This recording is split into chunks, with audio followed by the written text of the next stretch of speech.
My youngest is his oldest's age and is driving on the road, so be scared, be very scared, the 5-year-old. We good? Okay. So I did notice there were two things there. I have not worked in China for many years, and I do have a master's in public health, so you're all safe. We're good here. I want to talk to you about the aquarium project today, something we're very excited about. Actually, I'm going to go over here. And share with you where you are, where we are as a community, and what this is going to bring. How many of you guys, we are Brevard Zoo, how many of you guys were involved in bringing the zoo to fruition? Please raise your hand. Thank you. Big round of applause for these people. It was over 25 years ago, 16,000 plus people helped build the zoo. And I want to tell you two stories about that because that is the common thread we carry on till today. And here are the two stories. The first was when this was happening, we got the whole community involved. Military, aerospace, realtors, everybody helped build this zoo, and they built them in sprints. And I have two fabulous stories from the same family about that experience. The first story is from a person who now has kids of her own, and she was a kid at the time. And so they wanted people to be able to come and work, and they set up a little child care corral in the woods. They figured maybe 20 or 30 kids would show up. They had two retired teachers who would watch the kids. I have this image of almost like beach fencing. Like 200 kids showed up. They knocked down the fence and disappeared into the woods. And these two teachers spent the whole day looking for these students who were running amok in the creeks. And if you talk to that little girl today who has two kids of her own, she will tell you it was one of the best days of her life. She had so much fun running amok in the woods where the zoo are and having this sort of unstructured, real, authentic nature experience. And that has carried her on to these days. And many of us had that experience growing up. Mom let you out in the morning during the summer, and you ran amok all day, right? It was fabulous. The other experience about that was from her dad telling me the story. They were doing a 3-week build. Guy showed up the first week, brought his own tools, really skilled. At the end of the first week, person told me this story, thanked him and said, "Thank you, you did such a great job. We really appreciate what you did." He said, "Well, I'll be back next week." He said, "Really?" He said, "Yeah, I'm going to work the full 2 weeks of this." Guy shows up the next week, does a fabulous job. He's got great skills. Friday comes. Jim goes up to him and says, "Thank you, you've been invaluable." He said, "I'd love to come back the next week, but I took my 2 weeks of vacation to do this build. I don't have any more vacation time." Jim thanked him and said, "That's awesome." Monday morning, the guy's there. He goes, "What are you doing here?" He goes, "I took an unpaid leave for a week to finish this build." And I'm telling you this story because that is sort of the model on how we're going to build this aquarium and how you guys have always supported the zoo. We are a 501c3. We're not part of the county. We're not part of any government. We don't get any recurring public operating funds. We do get bed tax. So when a tourist stays here in a hotel, we get a little piece of that to help build more of the zoo. But we depend on the community to do that. And this is who we are, community built, community driven. We're very conservation focused. When things went sour in the lagoon, thousands of people actually came to us. Authentic, family friendly, you can read all of these things. That's who we are. And we've taken those two stories very seriously. This is Cheyenne. This is our bear. We, just like that gentleman who worked for 3 weeks, we like to think we answered the call. And a few years ago, when it became obvious that as bears came back in Brevard, not just Brevard, all over Florida, there was going to be more bear-human conflict, we built a bear rescue center to essentially hold those bears who had some really bad habits because of people and couldn't live in the wild. If you haven't met Cheyenne, she has more than rewarded us. She is the most amazing bear. Florida bears forage 70% of their time. That means 70% of the time they're on the move, much like a realtor, I suspect, out there looking for food. So we are constantly working to keep her interested. Literally, it looks like a playground in her yard. It was this beautiful exhibit, and now it's so cluttered because we put stuff there all day to make sure she's always interested. So there's our worker, right? We're answering the call to make sure we do that just like the worker did. And the other part of what we did, if you haven't seen our giant otters, they are just amazing. They're the most entertaining giant otters. And there is still that wonder today. This is Carrie. Carrie's been with us almost since the beginning. She's one of our curators. And she's still like that little girl running in the woods because the otters are there. So that's who we've been all these years, and I assume you all know us. If you don't, you should, because it's one of the great reasons to move here to Brevard County. Now, this is the things we've become. You probably know us. We drive a lot of tourism. We see about 500,000 people a year. About 45% are tourists. That means 55% of the people live here. We are really an active restoration center for the lagoon. We're an innovator in the zoo field, and mostly these last two, I hope you guys experience all the time. And people tell me this all the time. When their friends and family come to visit with them, they send them to Disney, they send them to Kennedy Space Center, but they take them to the zoo. How many of you guys take your visiting friends and family to the zoo, right? It's always relaxed, you can manageable, and you feel proud because you guys built it, you own it, you run it. We're part of you. And we are not 501c3, so we essentially are a small business. Like many of you, we have to watch the bottom line, so I don't make too many Corona jokes. And here's where we are now. We've been around for 25 years. We're looking at the next chapter. What do we want to do with that? And we started looking about 5 years ago, and just like most of you, anything we do has to pay for itself.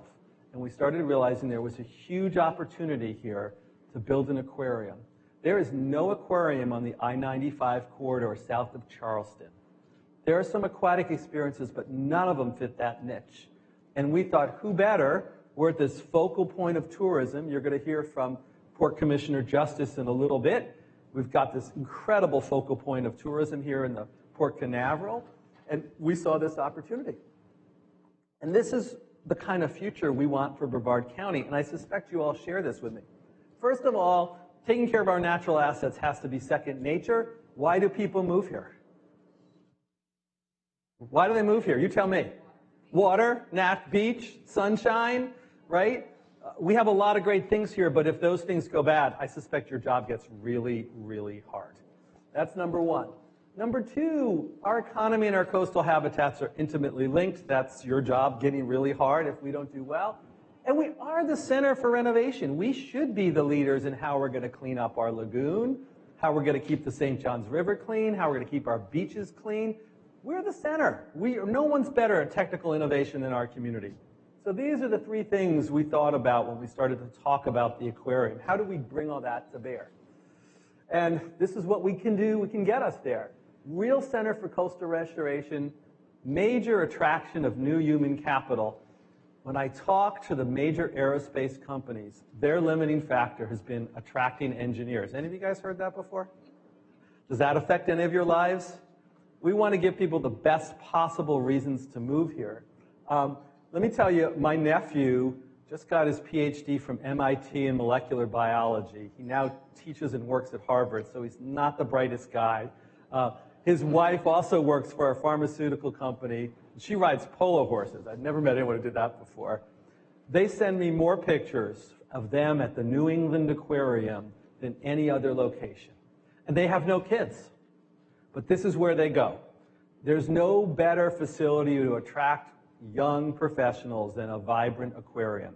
It really fits the demographic. And this last piece I cannot focus enough on. We are an incredibly successful community, but our geography separates us. We're 70 miles long, and a lot of times the people in the south don't talk to the people in the north. We need to be one community. We need something to rally around. So if you think I'm talking big picture, you're right, because big picture is what inspires people. I suspect all of you experts at selling houses, you know that. It's the big picture of the quality of life that moves somebody into a beautiful new home, right? The bathroom details might help, but it's the other big things that really inspires everybody. So in order for this to work and serve the mission, it's got to do these things. It's got to be a world-class attraction. It's got to pay for itself because people come and visit, all right? It's got to engage every part of our community so everyone owns a piece of it. And it needs to really catalyze new work on the lagoon. Because if the lagoon goes bad, if the St. John's goes bad where we get our water, if the beaches go bad, no one wants to live here. I've raised my family here. My two older ones are out of the house. They love it here, right? It still is a precious place. So we need to keep those things going. So what does this look like? I'm going to show you some the rest of it's all me jabbering on. Now you get to actually see some cool stuff. So we've been at this for about 5 years. Our first couple of years was figuring out Is there an economic model? And then the next big thing is there a good place to build this aquarium? And the answer is there's an amazing place to build this aquarium, and it's right here in Port Canaveral. Anyone know what this is right here? Grills, very good. That's a landmark you can all recognize. Grills is right here. The Exploration Tower is right here. This is a piece of property you probably never noticed. Even when you're headed eastbound on 528, you go underneath the highway here, Maritime Center is here. There's 24 acres perched on the Banana River right there, which has been really used as a construction staging area. This is an ideal place to build an aquarium. It's the tourist corridor. It's where they're coming to the beach, coming to the port. It's on the Banana River. There's a beautiful mangrove forest right here, and it's easy off, easy on. So if you were going to plan, I'm going to switch since I keep turning my head. I keep cutting out. Excuse me one second. If you were going to plan the ideal location for an aquarium, you could not design it better. So we've been talking to the port. We basically worked with them to reserve 14 acres of this 24. We hope we're in the position in the future to have all 24 acres. You can certainly use it. And this is a fantastic location. You could not plan a better location. And it also is very related to who we are. It's an open space on the lagoon. When we talk about the zoo, we always tell people that our brand statement is we provide personal nature experiences, like those otters, in an authentic Florida setting. And the question we've now been asking the last 2 years is how would Brevard Zoo build an aquarium? And it wouldn't look like the Tampa Aquarium in Florida in Tampa. It wouldn't look like the New England Aquarium. It would not look like the aquarium in Baltimore. What it sort of looks like a little bit, if you've been to it, is the Monterey Bay Aquarium. Has any of you been there? Right? It's beautiful. It's on the water. It represents that community. And that's what we want to do. So we want to take people on a journey from the ocean where space capsules land and we recover things to the St. Johns River.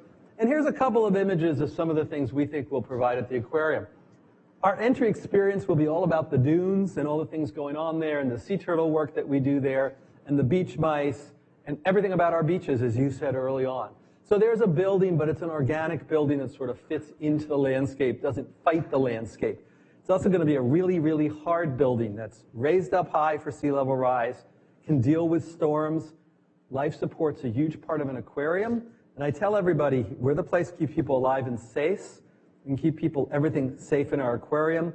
We can teach people to do the same thing in the lagoon, but it's got to be a safe place. We have all sorts of experiences that are unique to Florida. How many of you guys have ever been to Robbie's Marina in Islamorada? Anyone? What do you do at Robbie's? You feed the tarpon. And how is feeding the tarpon? Friggin' amazing. Feeding tarpon is the coolest thing. This is like a 300-pound fish that jumps out. We can do this. This is one of the experiences when we talk about the aquarium. It's not your mother's aquarium from up north. It's the things we do here. So here's our borrowed landscape. Here's some acrylic with lots of big tarpon in it, and here's the kind of thing you can pay to do. The difference between us and Robbie's is we will put a steel glove on your hand so you'll never get scraped because we're very, very safety conscious. I have scars from Robbie's. This is the type of experience we'll be offering. The star of any aquarium these days is what animal? Anyone want to guess? Not dolphins. We have dolphins out here where they belong. We have manatees out here, but sharks, right? Sharks are a big piece. I can tell you when my son was young, I spent a lot of time fishing the lagoon. We'd be wade fishing. The dolphin fins would come by, and that was okay. They might steal our trout. But every once in a while, you would see a bull shark fin cut through the water. And that's something you don't forget. That's really cool.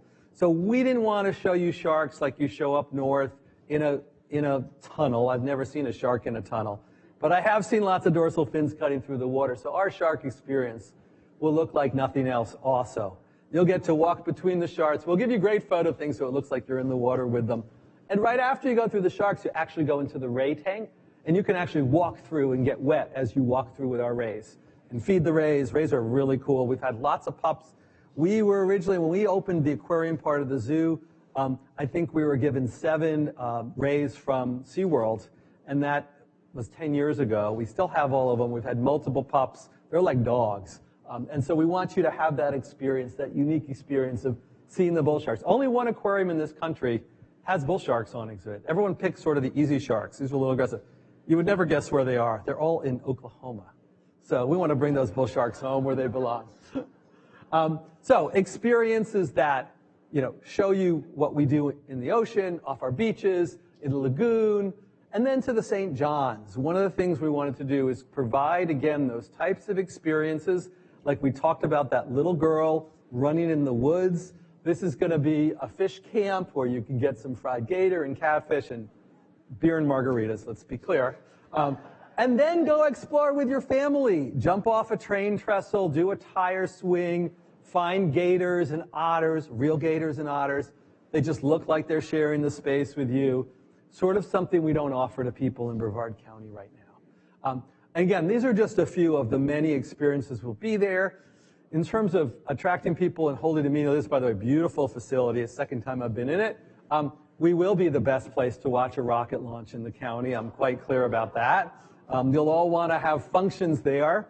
And so we've been thinking really hard about layout and things that how do we power this? How do we take care of people in a way? So literally the space for functions at the aquarium will be right over the entry. So it's quick to get with. I have 95-year-old parents, and I need to make sure they can get in easily and out easily. Those are the questions we've been working with the master plan.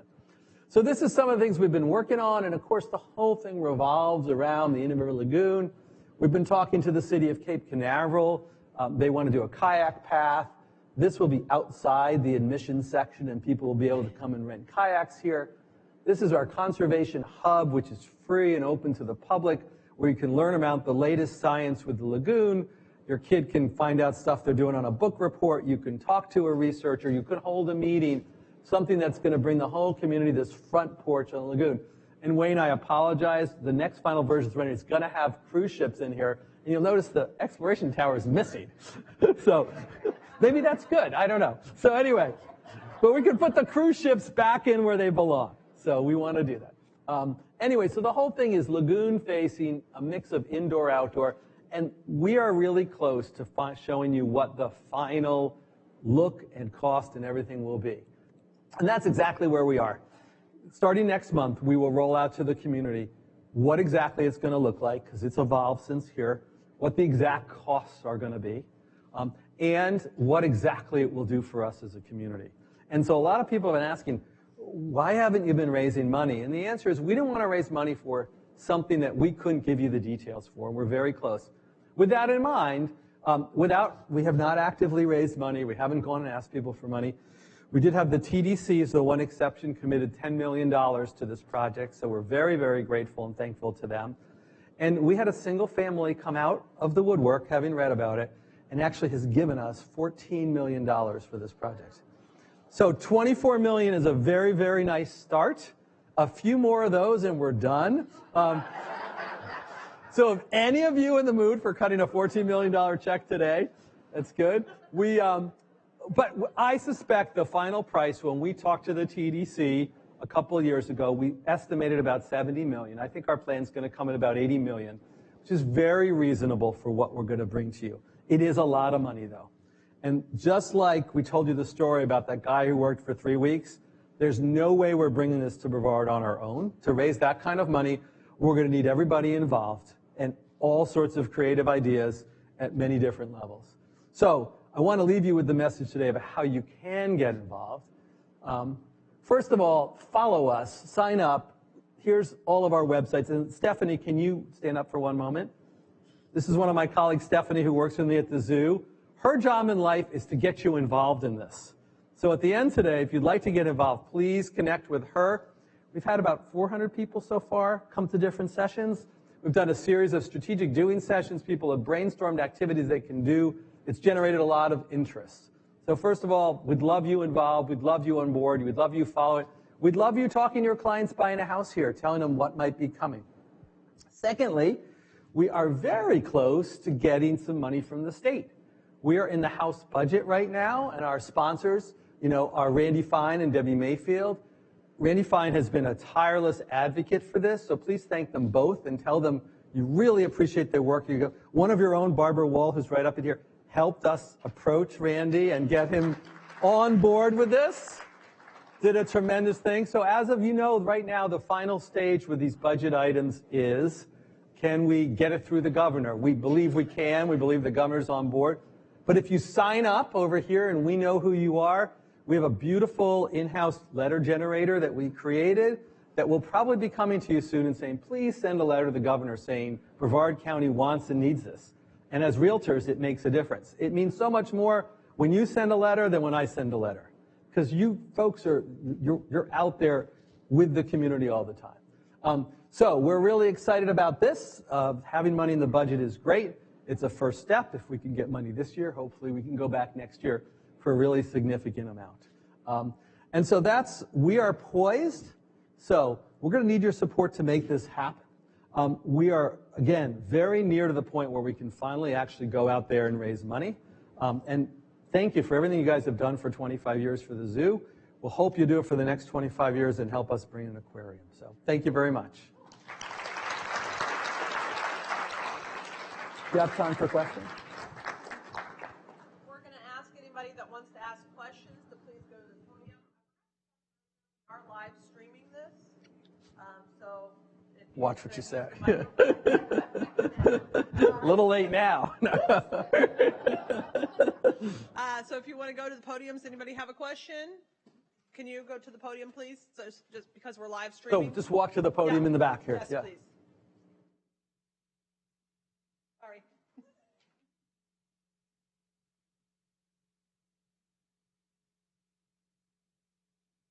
What would the time frame be for this? So the time frame is pretty simple. How quickly can we raise the rest of the money? Once it's raised, it's about a 2-year building cycle. We expect the design work will be done early next year. And so really what will hold us up is simply when we have enough money to commit to actually building it. And how do you expect us to help you? Couple things. Go online and start joining up. There's going to be little things like letter campaigns to the governor to make sure he signs it. We will have fundraising initiatives. It's important to get the word out because people come out of the woodwork for things and against things and support them. And then any little bit helps. We've been talking to people who are like thinking of doing, put the quarter in the dry cleaners and collect money from school kids. This will take a community just like the community built us before. So Stephanie is actually the master of that. If you sign up, we'll connect you or come find her at the end of this. Right, Stephanie? You know how they can help us? Yes. Okay. Great. Okay. Thank you. Thank you very much.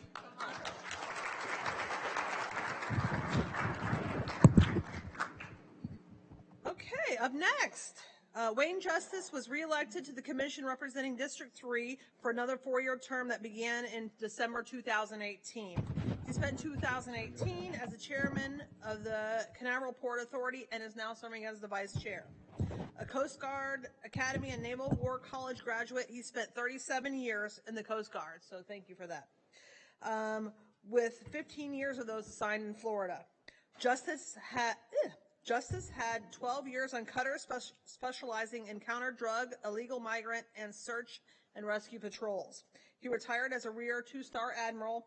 So please welcome Admiral Justice. Thank you. Hello, hello, can you hear me?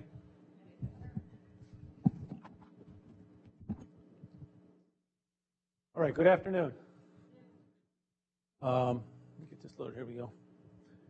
Appreciate the opportunity to come here, to catch up and to talk to you, Keith, and to listen to your, as you push this out. I'm going to talk a little bit about the aquarium, and I'm going to give a port update. I know many of you have heard me give this before, but things are ever changing at Port Canaveral, and there's a whole lot going on. I want to shout out to my good friend Mitch. Is he still here? There he is in the back, Mitch. He's here checking on me. All right, just real quick. I'm not going to spend much history time. I'm going to get into all the stuff that's going on, but I always like to put just a couple of slides about who's talking. And I had a long career, but I had some really fun assignments and pretty exciting assignments. But bar none, the coolest assignment I had was I had a chance to work in the White House, carried a football for the president, the emergency satchel. I spent 3 years with H.W. Bush, and got to see the world from that side, and it's pretty amazing. Port Canaveral. Used to be a cut, as you all know, it's just a beach. Cut a hole in the beach. It's actually driven by the Navy. Navy really needed the facility here. And commercial fishing was the day. Let me just get this. Okay, it works. Most importantly, we commissioners are elected, and that's different around the state. About half the ports have elected commissioners, half have appointed commissioners. It's a different world. Most importantly, we stopped taxing you all in 1986. We have no intention to continue doing that. Our business model is working pretty well. Just remind everybody again, we share the port with the Navy. And the Navy, the No-2 guys, the Naval Ordnance Test Unit, they bring in these submarines, and they take these missiles, and they make them benign, and then they launch them. Okay, now that's going on as well up there. And that's only growing and an important business part down here. Port Canaveral, 1,000 acres dry. We actually own 3,000 acres, okay? We own the water, much more water around the port than we have dry. We are certainly becoming land poor. We're pretty much built out, and it kind of drives decision making as we move forward. Most important part of this slide, and this is the last slide, that we're a cruise port. We've had opportunities. Those of you who've been here in the past few years, we've had we trying to do this, try to do that. At the end of the day, we're a cruise port. We've got other business lines. All of our business lines are growing, and that's the good news. Bottom line on this slide right here, our revenues last year were $109 million. That's about twice what they were 7 years ago. So we've got, what we're doing is as part of this community, and this community does the job here, everybody's pie is getting bigger. I'm going to talk about our 4 business lines, but first I'm going to just hit the aquarium piece here. And again, what I want to really say again, that's that same parcel of land. I like your slide. I want to get that from you when you have when you have the cruise ships and the tower in it. Then I really want it. Okay, it's all good. So that's where he's at, and what I'll stand up here and say to you all is that we have been in working together for years now on this, and we've got a signed letter of intent for a rate structure for rent and for profits, and we're going to put millions of dollars into the infrastructure side of it, roads and retention ponds and electricity to the place and lights and all that stuff that needs over there right now. That really is just it's a big sand pile over there, industrial site. But we're going to take care of that, and we're looking forward to moving forward. We're part of this, and I'll stand up again and ask for the community to embrace it, and we're looking really forward to having a world-class facility, for this region. It's good stuff. And again, I want to make a point. Think about questions. I really want to take questions at the end, so if you have them, and I guess the way you got to do it, you got to come up to the thing, but we'll get some questions. We'll definitely have time for questions. Okay, we're a deep water port. Without deep water, the whole thing doesn't work. 4 or 5 years ago, we completed deepening it. We widened it by 100 feet. We took 100 feet of the Navy's property. They weren't real happy, but they did it. And now that we've got really big ships coming in, it allowed us to do Terminal 1. I think most of you maybe have been through Terminal 1. It's our marquee place, and it allows us to have the second largest ship in the world tie up there every Sunday. The largest ship in the world is 1 foot bigger. Okay, so, and it's the sister ship, Symphony, down in Miami. It's 1 foot bigger than the Harmony. But the Harmony comes in every Sunday, and 6,400 people get off and 6,400 people get back on. So it's quite an evolution there, and just one of many. We last year we signed a 25-year, the first ever long-term contract with Carnival Cruise Lines. That's the president right there. Whoops, this thing is killing me. Oops, I don't want to do that. There we go. We turn the soil. We're in the final stages, as I'll show you, of putting together this $163 million terminal for Carnival. That's what it looks like a month ago. It's coming along, even more than that. But that slide, this is what we said we're going to build, and this is what you're getting. So it's moving forward with great excitement. Our timeline is toward the end of May. It'll be done. We've actually got the seawalls done. I'll show you that. We're moving along. Okay, now let's see how this works. Here we go. All right. Again, this is about a 5-week-old drone video of it. But you can see what all has been done there. This used to look like that. All that was taken out. All this new stuff is put in. The whole bulkhead, the whole pier, all the tie-ups. You can see the brand new boarding bridge that's up and ready to go. It's it's a 1,200-foot pier, again available, ready to take the largest ships in the world, cruise ships in the world as they come in. And we're really excited. We had great partners in the construction side. 2 local companies have worked on it, and couldn't be really happier with where we're going and what's happening. This is going to be this is where the supplies come in to supply the ship. We got an 1,800 car parking garage, and that terminal is set up for thousands of people to come in to be cycled on and off. As you all know, it's all about getting on and getting off that cruise ship. It's minutes. We calculate the minutes from your car to the ship, and that's what we strive to be the best at, and we are as good as anybody in the world as far as that goes, as far as crew passenger experiences. We work hard at that.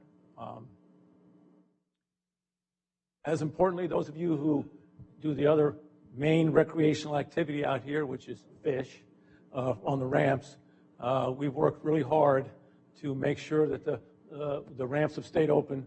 The ability to park is still there. And what we've done is you can see this right here, we're spending lots of extra money to put our retention ponds under the parking lots, so that you don't have, we haven't lost parking, okay? Losing parking at the ramps means losing elections. I'm just joking. But it might. And you can see you've got the terminal is really coming along. They're actually inside the terminal right now. So good, like I said, really good progress on an incredibly fantastic new facility for our region. We've got to have a place for CBP, the Border Protection people. That's coming along. We're going to have this is all going to be inside the terminal. That's what it looks like now, but it's coming along. Again, you'll have seating, and it's going to be there. Okay, what's this all being done for? It's being done for this 1,100 and something foot brand new ship. This is a picture from Finland where the Mardi Gras is being built. Okay, and the ship's under construction. It was supposed to be done in October. It's not getting here till November now, but in November, Carnival's newest, biggest, brand spanking new, beautiful ship will be tied up at that new terminal. And so,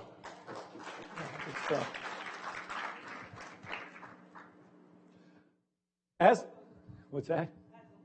With the roller coaster. It's got a roller coaster on it, kind of different. Okay. An important piece, and I know I've talked about this before, but it's mature, and I want to say it again. This ship, and all new cruise ships are going to LNG, liquefied natural gas, for propulsion. Okay, no longer bunker diesel fuel. Liquefied natural gas is cleaner, it's cheaper, and it's made in the United States. And yeah, this is a picture up in Jacksonville where the cargo ships use LNG right now. What we're going to do is something different. This is kind of cool. Not sure why it's running this way, though. Anyhow, I say Carnival, through Shell Oil, has built a brand new bunkering barge. This is a 350-foot unit here, folks, that will fill up with LNG. I don't know why it's turned itself sideways. It's okay. All right. And yeah, this is what it looks like when you launch a big ship. Okay.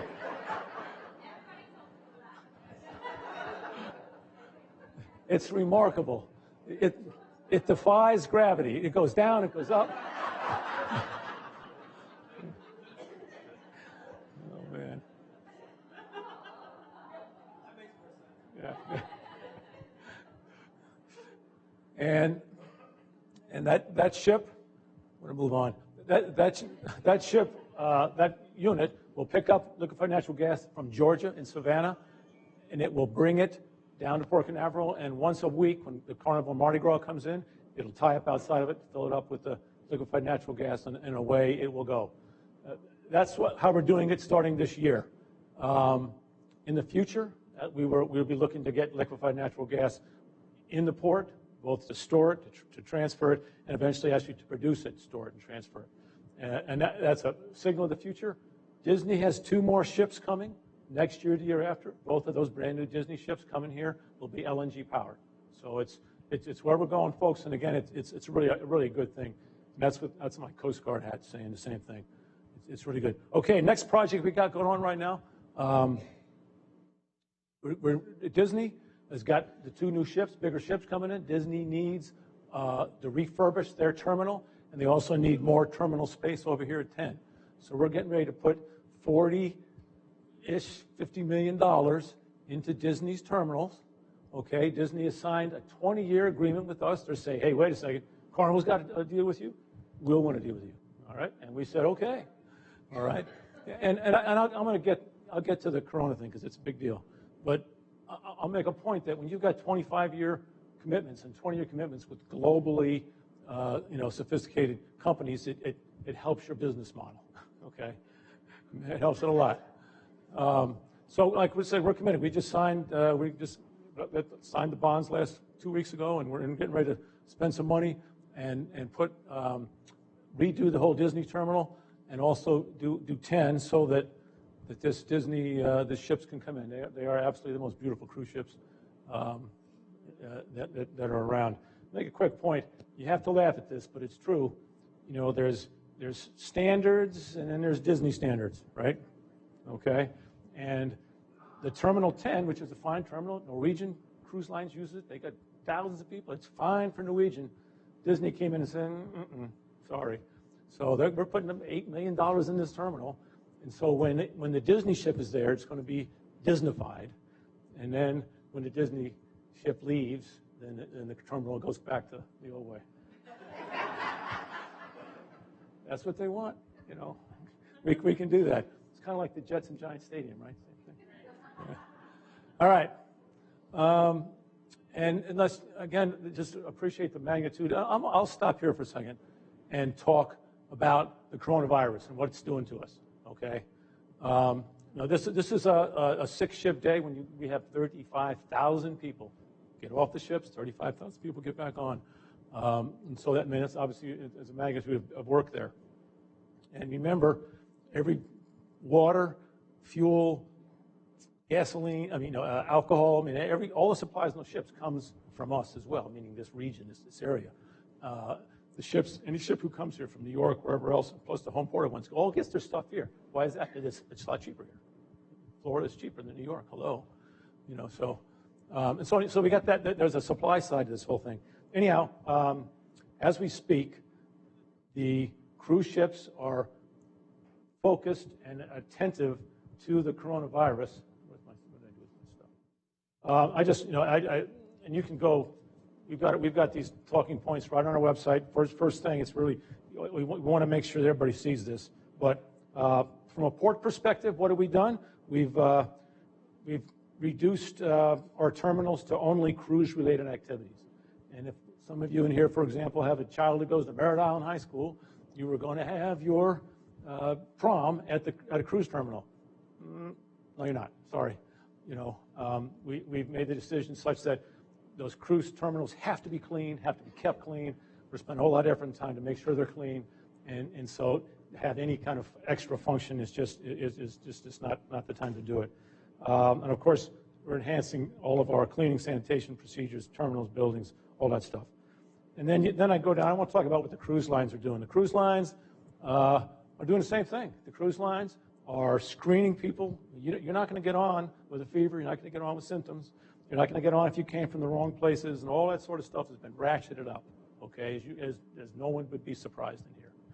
And whether you get on, whether it's crew or passengers, just significant screening to get on. And if you don't make the threshold, you're not getting on. And so we've now, and of course what happens to these people who are not getting on? We got to make sure that they either get sent somewhere or get taken care of medically. And of course, the screening goes on during the cruise as well, and they're going to do it daily or periodically. And of course, when you get off the ship to go to a foreign port and you get back on from a foreign port, screen. And that's what they're going to do. I'm going to be honest with you here. From a national perspective, from the president's perspective, the vice president was in town on Saturday, met with our CEO, with the head of the different cruise lines down in Miami, and the State Department has said they don't recommend taking cruises, particularly if you're one of the unhealthy, you're older and a smoker, that sort of thing. It is what it is, and obviously it's a big deal. It's a revenue. It's our revenue stream. It's this region's revenue stream for a lot of jobs, a lot of people. But we're doing what we're supposed to do, and we're going to do it the best we can. I just made a quick point that Keith and I were talking about this. He didn't quite realize it. Let me say, without a doubt, and I'm a retired Coast Guard admiral, and I know this. Okay, I've been on cruise ships for decades, inspecting them and saving people off of them and doing all that stuff that we do with the cruise ships. Those ships absolutely are as clean, from the food storage to the food preparation to the food delivery, are as clean as you're going to get anywhere. I mean, it's incredible, the matter of the cleanliness. But it's a common sense thing. That's their livelihood. Okay, if they can't have the ships clean, they're not going to, the business isn't going to last. And let's be honest here, the cruise business is lasting. Cruise business is gone. I can't even tell you how strong the cruise business is. So we're part of it, like everybody else is in here, and we're going to do the right thing to get through this. Cargo. Cargo business is booming in a lot of different ways. Right here, aggregate, small rocks. Small rocks come in from Europe and Canada, and they go to a big pile, and they go in a truck, and they go to the I-4 project. Okay? And the I-4 project is a never-ending project. Okay? And so we've had this business for 10 years, and we've got this business for the next 10 years. It's good business. Frozen produce, these terminals here are all, we're the region's importer for frozen goods. You go in these terminals and they get distributed. It's a big amount of business for us here. This fuel farm, all the aviation fuel for Orlando Airport, for the international flights. Every international flight, the fuel comes out of here, plus all of the fuel for this county. Okay, any drop of gas you put in your car comes out of here. Okay, so that's an important place, for us. Morton Salt, I'll talk about them. We got our container business up there, and we got a lot of good cargo stuff going on. That's a gas coming in, or fuel coming in, refined gasoline. Morton Salt brings a lot of salt in here, and most of it goes up north. Okay, but also they've grown their business by half as much. I've told this joke before, but it's true. Morton Salt now business is half again as much as it was because we like sea salt. All right, and now they produce sea salt. They never used to. Now they produce sea salt, sell sea salt. We buy it. America's great. Okay. I got to be honest with you, because salt is salt, folks. Salt is salt. We import cars. we've recently taken over the business ourselves. We had a middle company that was doing this for us. They moved on, and we're actually bringing the cars in ourselves now. But there's 1,000 Toyotas, and they come in, they drive off, they fill up the parking lot, and then 2 weeks later they're gone, and we do it again. So good business, cars coming out of Mexico. We have a new addition, a mobile harbor crane, 102 tires on it, 102 tires. Thing will go anywhere, pick up anything.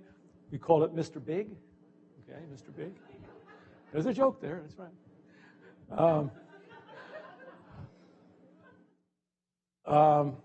These slides, I want to point out, this is a litmus test. If you take nothing away on the positive side from this talk today, this is lumber. Lumber, lumber, lumber. We have so much lumber that coming in that we have no place to put it. Everywhere on our port is lumber, okay? 3 years ago, 20,000 tons. This year, 200,000 tons of lumber are coming in to do what? Build homes, folks. And I'm not making this, I mean, we're just a pass-through. We're just part of the system here. But it's incredible. Lumber's everywhere, and it's just away it goes. Between here in Jacksonville and here in Orlando and here in West Palm, whatever. I mean, it's going. It's really amazing. When we talk about how our economy's doing, I can give you that picture. We're at the port. We were obviously engaged totally on the. And there was a couple months ago, a little dust up with one of our local reps about our engagement with the lagoon, and we are totally engaged. Not one drop of storm water goes into the ocean from our port. That's how we approach our world there. We're also a big part of the beach nourishment that goes from all of Cape Canaveral and most of Cocoa Beach down to Patrick. We're involved in that as well. So it's a core job. I'm going to roll through this and I'll wrap up. But most importantly, what's changed even from last year to this year? Commercial space is so incredible, as we know. And you want to sell this area? I mean, we got rockets that take off on land, on barges, and the barges come into our port, and then and everybody gets to look at them, right? The birds, and then this picture is here for two reasons. This used to be this was SpaceX had to rent this all the time, and then we cut a deal with SpaceX, said, hey, we got Mr. Big, and you don't need to have your crane, so we're. But also, what's in this picture? Oh, yeah, lumber. There's lumber. So anyhow, we have Mr. Big, and actually, this is the tallest mobile harbor crane in our country because it has to be high enough to lift this rocket. Okay, so we purposely built it that big, and that's what it looks like coming off the barge and going onto the thing, and we're sort of all part of that world. And it's pretty exciting.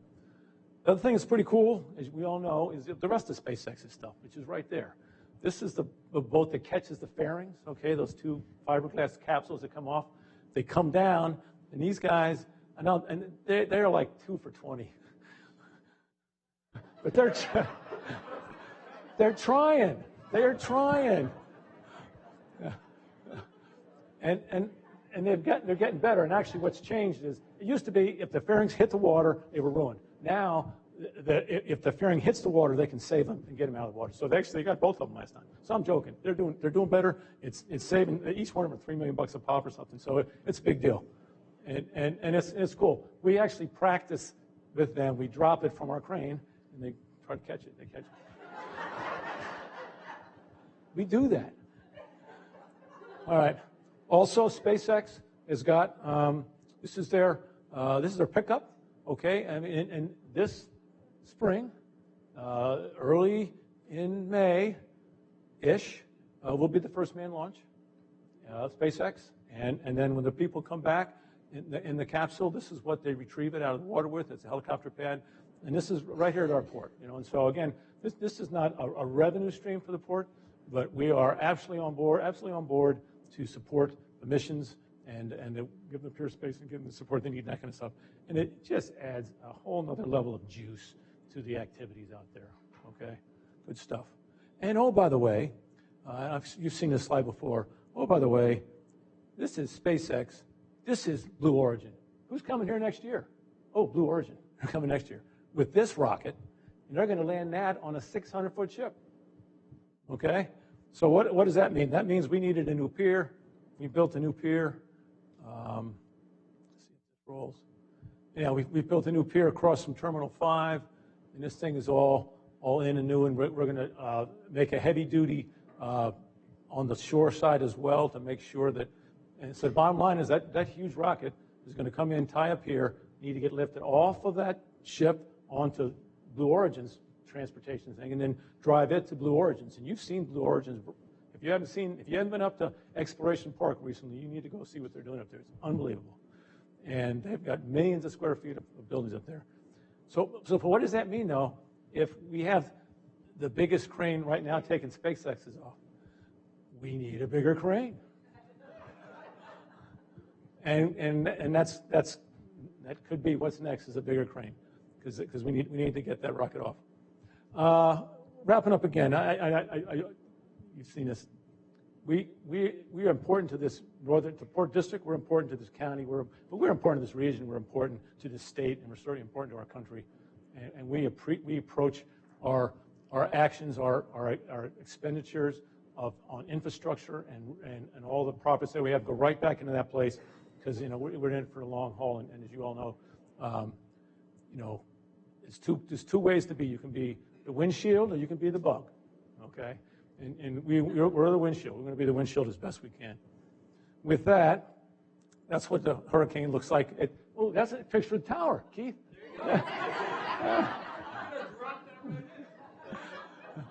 And this was one of our recent launches from the tower. A picture from the tower. It's open to come and view launches at the tower as well. So with that, thank you very much.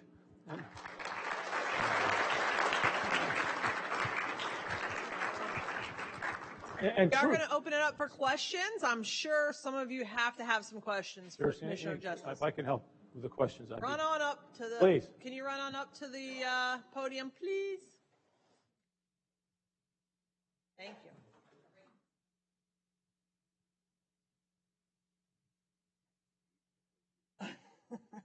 Hello, I'm Janet West. It's been very impressive listening to you. However, you didn't touch on one thing that's important to me. We have natural resources at our disposal in our lovely ocean. People like to eat fresh seafood. Right. What is the port planning to do to promote commercial seafood? Okay, you're absolutely right. There's a couple of different areas I didn't touch on. Again, I could spend a lot of time up here, and I'd be happy to. Commercial seafood is there, based at the port. We've got two operations, right? Wild Ocean Seafood Atlantic. It's in our charter to support them. We've got those operations. We've got pier space. We've got fresh seafood for sale. We've got fresh seafood in our restaurants. It's not going anywhere. I'm aware of that. It just seems like it always gets buried in the presentation. So for everybody, not a lot of people know they have access to this. Yeah. It's there. It's available. It's there. The other thing I was light on was this whole security side of the house.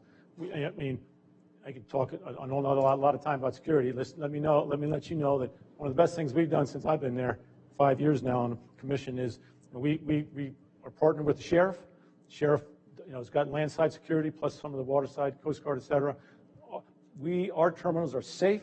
It is the highest priority for us to have the safety from the crowd massed in one place and the safety side of it. And we take it absolutely as the most important thing we do, and I stand by absolutely our security procedures, and I stand by our sheriff. Unfortunately, I also play basketball with him, and that's not pretty, but anyhow. Go ahead, sir. Good afternoon. Thank you for your service. Congratulations on the 25 years at the port. And I personally was there about 2 weeks ago and was mind blown by the progress, but that huge container ship from Mexico, I'd never seen anything that big in my life. And I heard they dropped off 2,500 cars that day. It was just, right. Phew. Anyway, more importantly, this is a David and Goliath question. One of the first slides you showed where the new port was being built, the new terminal, there was a boat there, and that boat belonged to a little company that the people in this county can go on rather than going on the big ships. Oh, yeah. And rather than going to Las Vegas or Absolutely. Mississippi. Yeah. My question is, what's going to happen to the Victory Cruise Line that's parked right there Yeah. where you're coming? Is that going to be thrown out of No, the port? Is that great gonna question. move? Don't think that Lester doesn't ask me that question all the time. Okay, and the answer is they're there for the foreseeable future. Okay, if you were to ask me where might be the next terminal that comes in, it probably would be where he ties up. Obviously, we have one terminal there. There's a whole lot of reasons to have the terminal right next to it. But if indeed, when we do get to that point, and it's probably going to be past my time here, Lester will just move a little bit down. But as long as Lester wants to be there, Lester's going to be there. Okay? Thank That you. help?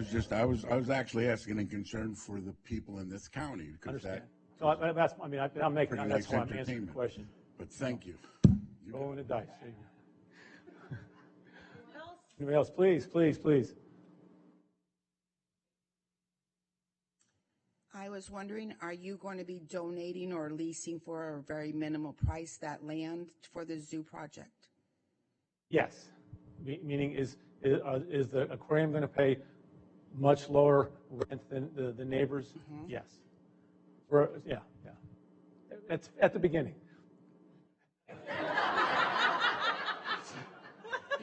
Being around a bunch of realtors, you all appreciate this. Now, to make a point, what we have, and we're very happy to have this. We have incentive clauses such that, as the ticket price is X, but if he gets, X number of people, we're going to get zero. But if he gets this many people, we're going to get some of that revenue. You know what I mean? So that's an incentive for them to get more people, and not going to, but also we're hoping that's an incentive for us to make sure we're doing our part to make more people come, and so we'll get money out of it. Does that make sense? Yeah. Please. Hi. Some people might already be aware of this. We have the Brightline transportation coming in, and can you speak about why it's not going all the way to the port? Yeah. Well, first and most importantly, Brightline will be in next year, whenever they're going to start, and then within the 2 years of when it starts, ideally is when Cocoa is going to get a stop. Okay, that's the real key. That's the real issue. Okay, the idea of having any kind of rail go from there to the port is something that I in fact, the word train has been taken away from my vocabulary that comes out to the port. Okay, and it's it's obvious reason. It's a huge expense to put rail over water, and it's not going to pay for itself. However, but buses, from that, I mean, how easy it would be to get off the train, get on a bus, and come right to the port. I mean, that's definitely that's where we're looking. So as a community, getting that stop in Cocoa is what this county needs to be doing. Okay, and we're all for that. We're all here to support that. Please. With the expansion of the port, which is like awesome and exciting, I'm wondering about the local businesses and restaurants that are right there by grills because, some of the leases have not been renewed. I was just wondering what those plans are there. Again, we're working with them. We work with those people. Some of them have, some of them haven't. There's a usage, a wharf usage issue sort of thing that's what we really care about. I mean, at the end of the day, a port is all about having ships in the water, at the pier, and how that's managed. But that said, and again, I mean, of course, obviously, I know all of those people, fish slips and Gators docks. We know everybody. I mean, it's a small community here. We're totally committed. The restaurants aren't going away. They're going to be there, whatever restaurant row, and we'll have. And again, it's a community-driven thing. I mean, if it's all about business getting there and people using it, but they're not going away. As I've seen, if all of us have cruised and we come into ports and we get off and it's very commercialized business with the Diamond Club and this and that, are you planning on turning it into that, or do we get to keep our community the way it is? In fact, we've already swung and missed at that, okay? 5 years ago, or 4 years, when I first got on the board, we had a big plan. We were going to have a whole bunch of, we had this vision of Vero Beach, okay, of all these beautiful high-end shops and all this stuff. And we brought a national level developer in. We were going to develop all that property by the tower and behind the restaurants, all that stuff. And about a year later, a guy came to us and said, guess what, folks? This is not Vero Beach, And we kind of woke up and said, and so the point is, there's property there. and you can put a business in, you can do whatever you want, but we're not developing anything. We're happy with what we have. We know our job, again, like I said, is to get you out of your car on that ship, okay? All the ship out of there, everything done safely, everything moving through there. The businesses that we support in there's 200 businesses on that port. I mean, we'll support you, we'll support them, but we're not driving anything like that. Okay, great. Okay? Thank you. Yeah. All right. Again, thanks a lot. Great to see this crowd. I love to see you all. Thank you. And I have one quick announcement before you guys leave. Tomorrow night, I just want to bring this up again in case you have not seen it, is our RPAC kickoff. Business partners are putting on a little social tomorrow night at Snug Pub in Cocoa Village area. It's to kick off our RPAC for the year and the kickoff to our auction.